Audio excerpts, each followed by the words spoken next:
back to my channel. My name's Terry, for those of you who don't know. This video today, I'm going to be talking about the day that I brought home Claire, as well as kind of give you an overview of her 2 months up until this point. My next video will be her 3-month update, but just to give you an overview of everything that's happened between now and then, this is what this video is going to cover. So, if you watch my labor and delivery vlog, you know about, all the complications I had during her delivery and the issues that prevented us from coming home within 2 days. So we were actually in the hospital for a week. When I finally got to bring her home, they didn't discharge us until about 4:30 or 5 o'clock that evening. So by the time we came home, it was already pretty late. I wasn't in too much pain from my C-section, so, getting around wasn't too bad. However, our bedroom is on the 2nd floor, and as well as her nursery, so we actually slept downstairs her first night, just because I wasn't comfortable doing stairs just yet. You're allowed to do stairs, I was just uncomfortable with it. But after one night of sleeping on our couch and a week of sleeping in a hospital bed, I wanted my nice comfy bed. So by the next night, we were sleeping in my bed. And also my mother was in from Alabama, so she actually stayed with me for a couple of nights when we first brought her home. So I had some issues with breastfeeding when we brought Claire home. My milk actually wasn't coming in enough for her to be satisfied, I guess. So we actually end up having to supplement with formula for about just a couple of weeks. It wasn't very long, and it was just 1 or 2 bottles a day. It was nothing extreme. I was still breastfeeding. It was just, I pretty much was just waiting for my milk to come in. So I ended up having a consultation with a lactation specialist. They pretty much told me everything that I was doing I was correct. As for her latch and how often we should be feeding her, it was just I wasn't putting the full nipple into her mouth. So apparently you got to really shove the baby on there, which seemed a bit much for me, but now that she's 3 months, we have a knack of it. There's no issues there. But when she first started breastfeeding, I was getting very cracked and sore to the point where I did have a little bit of bleeding. I know you can use boobies. It's all organic. You can buy it at Target. It's actually very nice. I use it now, and I'll go over that in my next video. However, when I first brought her home, she would not touch my breast if I was using any type of nipple cream, nipple balm, anything like that. The only thing that I could use were these cooling pads. I think they're by Lancino. The lactation consultant actually gave them to me, and that seemed to help, and she didn't seem bothered by those. So if you have a little one that doesn't like any creams or gels or anything like that, I do recommend the cooling gel pads. Once again, you can find them at Target, Walmart, wherever. They're not that expensive either. So breastfeeding was we had some hiccups along the way with breastfeeding. However, she did do pretty well after about a month. After about a month, we really got the hang of it. I didn't really have any soreness. I started getting sore again when I started pumping regularly, and that was just due to me going back to work, because I am a full-time mom. As a full-time working mom, I should say. Sorry. So after the bringing her home, the first couple of days seemed fine. As for like my postpartum, it really didn't seem too bad until we got discharged on Friday until Sunday. Sunday came, and I was a complete mess. I cried from sun up until sundown, and I couldn't tell you why. And I tried to control it too. I remember sitting in a chair downstairs just watching TV. Nothing was wrong, everything was fine, and I just started crying. Just tears started flowing, and there was nothing I could do to control it. And I remember looking at my husband saying, "Are you okay? Is everything all right with you? I just want everything to be okay with you." Meanwhile, I'm the one that's blubbering and can't seem to control myself. So, as for the postpartum depression, I really just had the baby blues for a couple of days, and honestly, that was it. What I struggled with was postpartum anxiety, which a lot of people don't actually talk about. I didn't even really know it was a thing until after I had Claire. And I started doing some research on it. And I had struggled with anxiety prior to having Claire, but honestly, during my pregnancy, my anxiety was very manageable. I honestly didn't have pretty much any anxiety at all, which was amazing. That's about the only good thing about my pregnancy aside from my daughter. But the anxiety that I started feeling after she was born was pretty high. And there was a difference between having normal anxiety of bringing home a child for the first time and actually struggling with things that you can't control. That's why I ended up co-sleeping with my daughter. And I know I'm going to get a lot of flack for this because I know it's an increased risk of SIDS. However, she slept in our bed. It's where I felt most comfortable. I could make sure she's breathing. She slept on my chest. We are working on getting her in her own crib now, and I'll give an update on that in her next video. But when we first brought her home, we did co-sleep in the same bed. I don't recommend it. It's not something that I would tell other moms out there to do. It's just for my own peace of mind. It's what I did to save my sanity.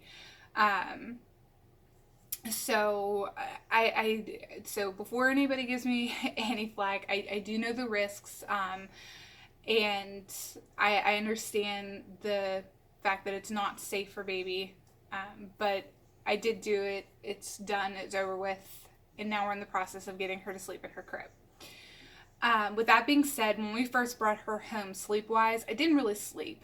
She did sleep in our bed. However, wasn't sleeping at night due to the anxiety.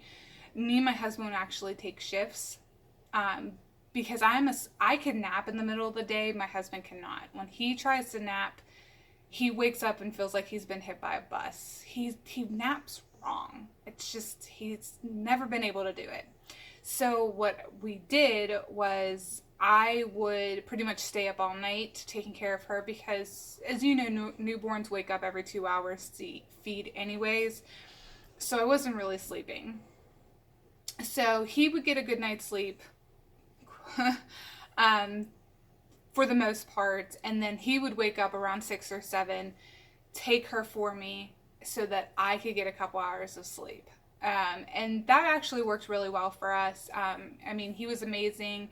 I know most dads struggle with, bringing home a newborn and taking care of them by themselves, but I mean, he really excelled, and he had never held a baby before in his life, so the fact that he's done as well as he has is impressive to me. But as for her, she weighed 6'11" when we brought her home. Due to the IV antibiotics, she retained fluid. When we took her to her first appointment, which was Monday, we brought her home on Friday. We took her to her pediatrician on Monday. She weighed 6'9". So really she didn't lose anything from when she was born to her first doctor's appointment, which I know is very common.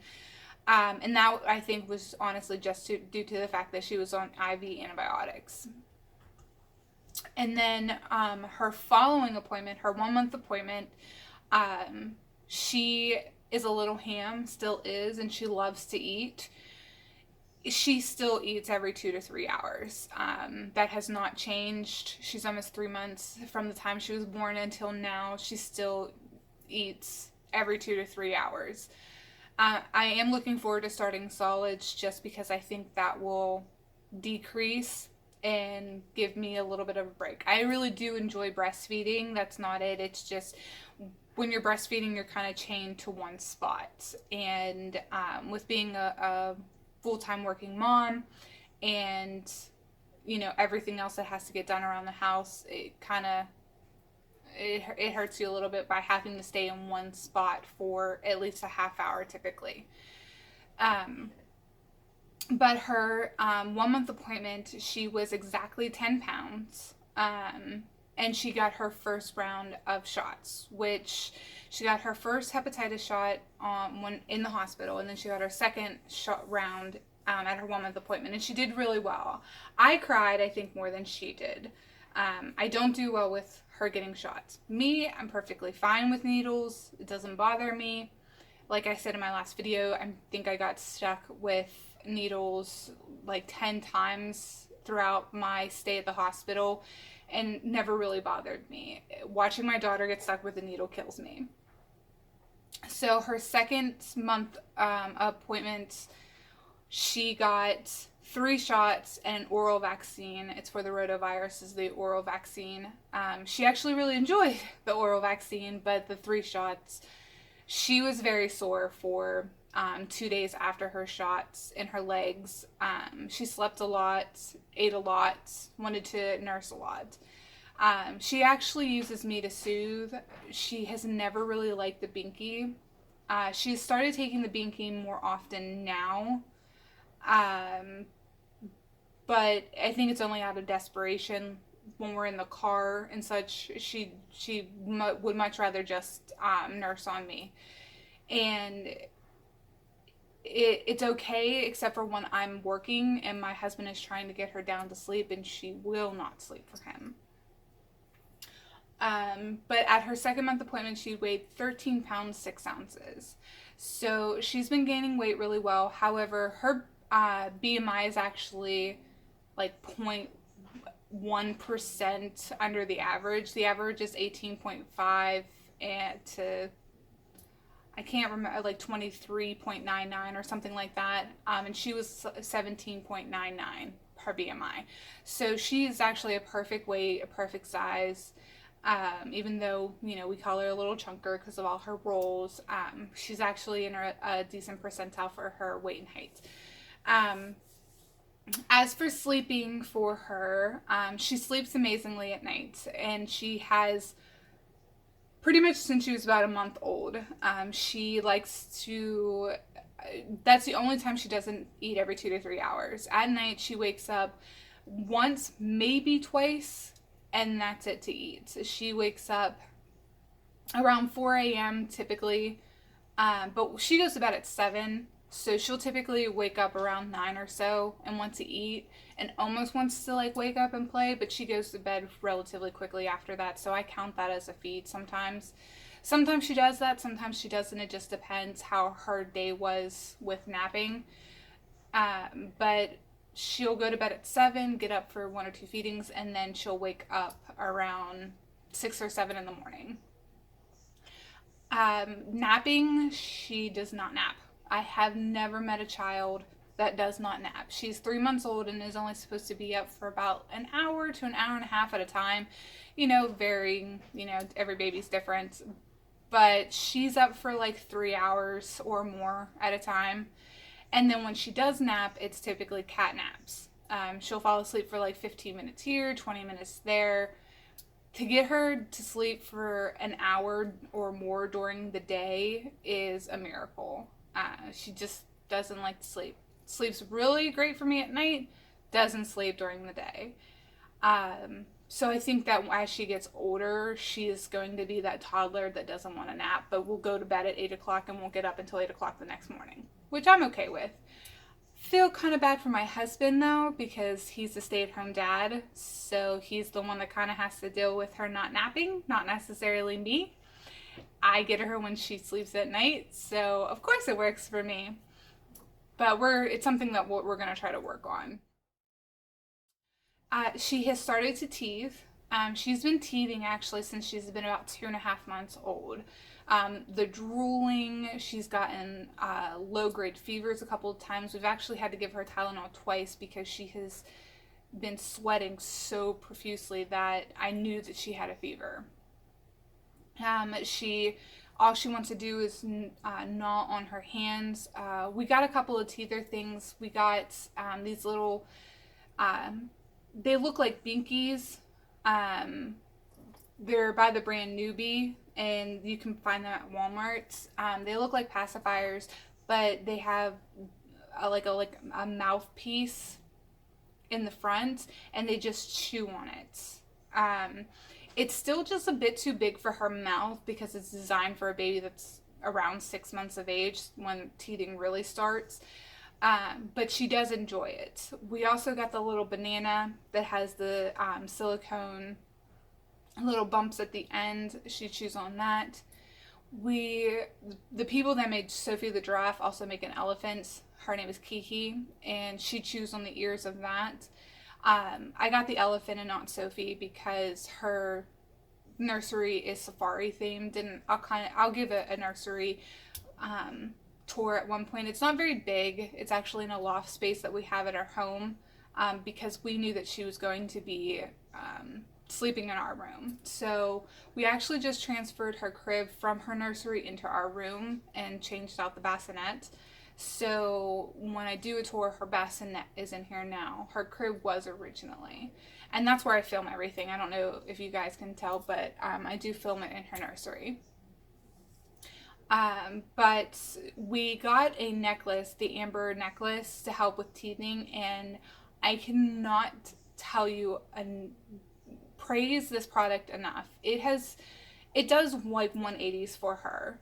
We'll put it on in the morning, and we'll take it off in the evening because we don't like to keep a necklace on her, obviously, to go to bed. It's a fear of a choking hazard, suffocation, whatever. But we can tell the difference of when she has it on and when she doesn't have it. It really, really makes a difference with how much she wants to chew on her hands. And I would highly, highly recommend it. I bought mine on Amazon. It was like $25. I really recommend it. It was really affordable. And she can use it from now until she's done teething. And it's basically the amber. There's something in the amber that absorbs into the skin that helps with inflammation. And basically with her like milk gums right now, it's the teeth coming into place. She doesn't have any sprouting yet, but they're getting into place to start to cut, and that's what's causing her pain, and that's why she wants to chew. And it's causing her gums to be inflamed. So I think that's why the amber necklace is doing so well for her. Clothing, she is currently in anywhere from like 3 months to 12-month clothing, just depending on the brand. But most, like Carter's, for instance, she's in 6 months, which is pretty average for most babies. You know, you don't really go by the age. You just kind of have to test and see, honestly, because, you know, the Granimals, which is from Walmart, I think, she's in 3 months for those. But the Cat and Jack from Target, she's in 6 months of those. So it really varies. You just kind of have to see which size fits. She enjoys baths. After her second leap, she really started to enjoy baths. She hates the lotion part of it though. I use the California Baby Lotion, which I love. I started out with Burt's Bees, but I felt like it left a like residue on her skin. It didn't really absorb, and the California Baby does. And the California Baby is also all organic, which I really, really like. But I do use the Burt's Bees shampoo and body wash. Love the smell of it. You get there. It's a giant bottle, and it's lasted us since she was born. And it's 3 months later. So, and the same thing with the California Baby tube. It's only a tube about this big. and I bought it 2 months ago, I think, and she's been doing wonders with it. Now, just one other thing I want to mention about Claire, because I'm sure you will see it in later videos. She has an umbilical hernia. When we first brought her home and her umbilical cord fell off, we noticed that it wasn't completely sealed. So we took her to the doctor and they cauterized it. It's not painful or anything. They do it right in the office. However, her muscles in her stomach weren't completely closed, which causes an umbilical hernia. It basically means the intestines come out through what would be her belly button and cause it to bulge. So her belly button looks like it comes out about this far. And I'm sure I'll show it to you in later videos. She's actually napping right now, which is a miracle. So we're not gonna bother baby. But it doesn't cause her any pain. We won't be getting surgery on it unless absolutely necessary. If you do research on them, they actually typically go away on their own by the age of 2 or 3. If they haven't gone away by the age of 4, that's when they'll go in and do the procedure. It's pretty much practically an outpatient procedure. It's 1 day in and out. They basically, as gross as this sounds, push the intestines back into the stomach and sew that muscle up. And that's basically all they do. As long as we're able to continuously push it in, like the intestines go back in, meaning that there's no obstruction, she's fine. And as long as it doesn't discolor in any way, she's fine. So we watch it, the doctors monitor it every time we go in for one of her appointments, one of her checkups.